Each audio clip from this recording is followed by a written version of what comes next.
Where am I? Who are you? Oh, down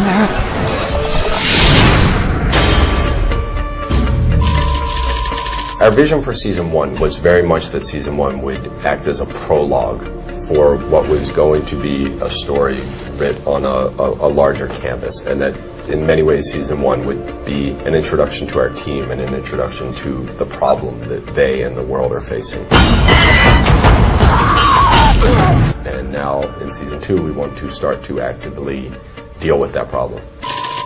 We as writers and producers knew things about the world of our characters that we were talking about all the time, but that we were still playing close to our audience.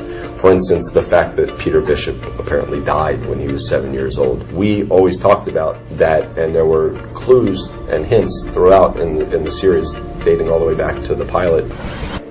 I'd like to check your blood pressure. Why don't you check your own blood pressure? Mine's fine, thanks. But we made the decision that it's time to share that with the audience. We also decided it was time to actively go to the alternate reality and see that in fact William Bell has the capacity to cross over to the other side. That is, assuming that that's the one and only William Bell and that there isn't another one on the other side as well.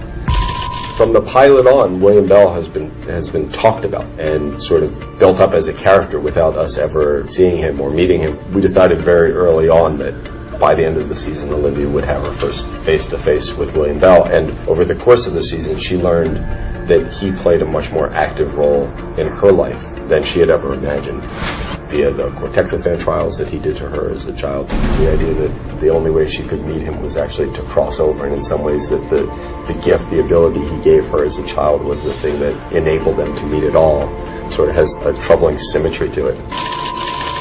In his own mind, Mussolini was a good guy. So in his mind, William Bell is absolutely a good guy. Similarly, in Walter Bishop's mind, he's a good guy. Whether or not either of them is right, is a morally relativistic question that I'm not sure we can be the judges of.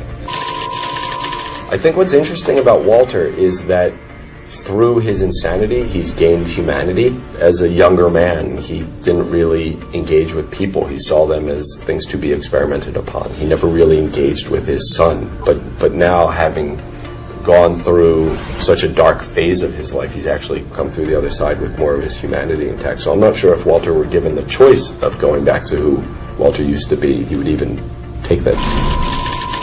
We treat the observers as maybe not necessarily from either of these two realities. They may be from a whole different dimension.